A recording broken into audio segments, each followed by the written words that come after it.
How's it going, everybody? It's the man, the myth, the legend, Quad MFT here, and in today's video, I'll be bringing you guys another episode of Father Sunday, of course being a dual commentary with my dad. So Dad, introduce yourself. Hey, what is up, Warriors? Hey, it's been a couple weeks since I've been with you, and I'm happy to be back, so I have three things I want to talk about, get to right away here. Alrighty, sounds great. One is, I have some thoughts on snipers and shotguns in this game. It's just annoying. Okay, go on. Number two is crippled at Disneyland.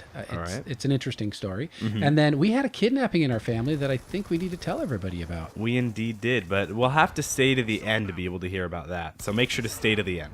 Okay, so snipers and shotguns. I was noticing that when you play, and oftentimes even when I play, some of the worst deaths that I have are from snipers or shotguns. Because they're mainly one-hit weapons. Yeah, they just seemed kind of overpowered. So I thought, you know what? What if there was, because we're always looking for equalizing the playing field, making sure that it's fair. I mean, a lot of people complain about it, how lag comp this, lag comp that. This guy's using a sniper, this guy's using a DSR or Remington. Some people even say the Remington R870 shotgun is even like the most newbie gun in the game. Now, I don't have to agree with them, but I kind of do, I mean, of course, you're not forced to agree with them, but I think shotguns are mainly the way that I die a lot because... Okay, go on. Is it kind of like the 1887s and MW2 when you had them dual wield, how unfair they were? Oh, before they patch it. Yeah. I mean, of course, nothing was as crazy as that because, I mean, those things were just completely outrageous, but... You were playing with a shotgun the other day that I'm like, how does it have so much range? But I think it was on MW3. It was on MW3. It was the USAS 12. That thing is an absolute monster, especially when using the proficiencies, damage, or range, or especially when you get on your like 7 or 8 kill streak specialist bonus. Oh my gosh, you're just a complete monster. Okay, so you kind of like it when you're holding it in your hands, but when other people are using that gun, it doesn't seem fair. So I was thinking maybe shotguns and snipers should have their own class because shotguns and snipers, there is an art to it.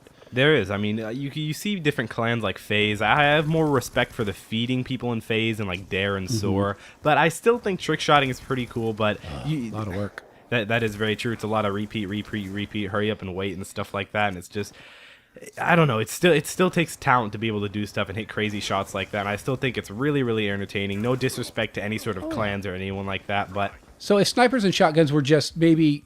You could have a game mode or a class or a whatever where you didn't run into snipers. A separate and game mode, like a full-on sniper game mode. I mean, I would love that, honestly. I'd probably even play it. Yeah, and what about a game mode where there were no snipers or shotguns? I'd play that in a heartbeat as long as a lot of people played it because, back in Black Ops 1, I think we had a game mode where there was no ghost. Now, I'm not quite sure if I can remember the name of it, but I'll tell you if I do. But not many people played it, so you just only get the tryhard. So it was either like play with people with ghost or play a bunch of tryhards. Either way, it's kind of a lose-lose situation. So they're always kind of trying to even things out, make it more level so you can kind of know what you're getting. Yeah, exactly. Like, I mean, when you just hop into a regular 6v6 team deathmatch and you're like, you don't know what's going to happen. There could be a full enemy team only using the small, and you just be done. Like, I mean, of course, it's just not a good situation when the whole enemy team is constantly using light machine guns with target finders and launchers. It can get really annoying, and that's why some people don't really enjoy certain Call of Duties. Like, I mean, of course, I'm not really going to enjoy it when the whole enemy team is using a light machine gun with a target finder and, like, some sort of crazy launcher as their secondary. I mean, it's just not really skillful. I mean, of course it does take a little bit amount of skill to be able to kill someone with a launcher, but it's kind of really cheap in my opinion. Yeah, almost like the noob tube in a way. So what I've noticed is that people are going back and playing a little bit more MW3 than they used to do. When MW3 was the main game, the newest game, people didn't go back and play Black Ops very much. Not very often. I mean, I even find a few people going back and playing Black Ops 1. Yeah, and a little bit of MW2, I guess, online. But, so maybe that just says something about whether Infinity Ward or Treyarch is better. I mean, they both have their strengths. They do. Okay, so I was reading this article about a guy who is handicapped, okay? Okay. And he decided he was going to rent himself out to people who wanted to go to Disney World. For the so to be able to get in lines really fast. Yeah, right? yeah, it's kind of like skip ahead. Yeah, a line jumper, basically. Okay. And Disneyland apparently will sell you this. I call it the rich guy pass for like $300, where you can get to the front of the lines without waiting. Yeah. And he would do it by selling his services. So he would hang out in a wheelchair with people at Disney World, and they could get to the front of the lines if they paid him like $175 a day. I would do it. I mean, honestly, because the one thing, if you think about one thing at like Magic Mountain and stuff like that, or Disneyland or Disney World, what is the one thing that you don't like about going there? Yeah, stepping in gum. I guess that counts. Okay, but and the I mean, lines. yeah, and the lines. lines. Yeah, definitely. Yeah, and the Like, high prices for the food, but you know, I could go on. But yeah, definitely, if you could avoid the lines, wouldn't you go more often? definitely. I mean, it's not that expensive to go to Disneyland for a day to buy a ticket for 2 or 3 people. Really, is it? Nah, I think it's like $60 or $70 a piece. Yeah, so- not too expensive. I mean, if you're gonna have a lot of fun, I mean, Yeah, and you could get in front of the lines. That's the key. So, you know, when I was young, I lived near Disneyland, Okay. and my friends would often go and rent a wheelchair we'll because rent a wheelchair from Disneyland. from Disneyland. You could rent them there, and then they would just get in front of the lines. And then what they would do is when they got to the front of the line, and then you have to prove that you can walk a certain distance in case the ride breaks down or something. Yeah. My buddy would just hobble over very slowly, like holding his back like an old man and limping. So they're like, "Oh, gee, poor guy," and they would just get right to the front of the lines because Disney doesn't make you like show your handicap tattoo. Or I mean, whatever. exactly. Like, what if Disneyland did deny you that you were crippled and you actually were crippled? Oh yeah, that the bad press is not worth it. So they don't care. They'll give you your handicap pass. You don't even need to rent a wheelchair. But I guess the people doing this at Disney World didn't know that because they were paying this guy $175 a day just to ride around with him. Yeah, exactly. Yeah, I think people could do the same thing at Christmas, like at the mall. You know, get great parking. Great parking, yeah. Because I mean, like those Black Friday sales, we know people go crazy for those, especially at Walmart. Like, I could yeah. see someone easily doing that with the parking and the having to be able to get the special parking just because you're delayed or whatever. All right. Well, I think it's time that you share the scary thing that happened to you this week. I did get kidnapped, in fact. I mean, It's frightening.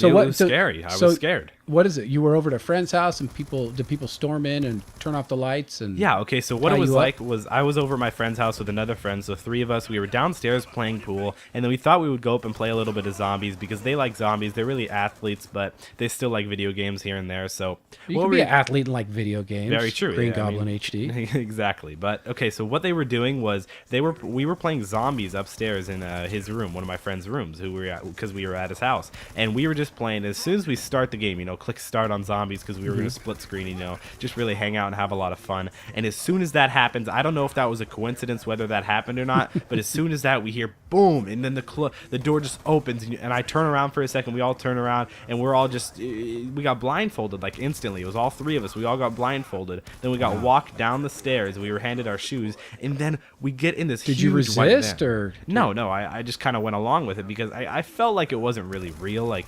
I knew it wasn't real. I mean, obviously I didn't actually get kidnapped, and if you do, I mean, Yeah. Did they zip tie you? no, they put like they were like holding our arms behind our back, and they Uh-huh. had like this blind thing. Like they put Like so you couldn't see, like Yeah, you were playing pin exactly. the tail on a donkey. they blindfolded us, and it was scary. But it actually ended up being my youth group or one of my 2 youth groups. I like to go to youth group. It's just it's a cool place to hang out with friends, but. So they put you in like a pedophile van? Was Yeah, that- it that- was that like scary. it was the legit pedophile white van. Hey, have you seen my puppy? Come over here. I have candy for you. Yeah, exactly. Don't fall for those kids. That's the van it was. I'm not even joking. That's scary. So they duct taped you, hog tied you, and threw you in the back of the van with like 70 other people. Yeah, but they didn't beat me or anything. So Oh, it was okay. all good. It was all good. Well, they can't beat you. You never lose. I never lose? Yeah, they can't beat you. Oh, okay. Okay, it was a stretch. It was a stretch. Sorry for that. Yeah, I meant physically beating. But Oh. I do hope you guys enjoyed this video. Remember to give me a big thumbs up rating down below. If we could try and hit 160 like ratings on this video, that'd be really cool. Make sure to go ahead and follow me on Instagram, Twitter. Go ahead and like my Facebook page. All links in the description below. Make sure to subscribe to my channel if you haven't already. It's been Quantum FT, and I'll see you next time. See if I don't get kidnapped.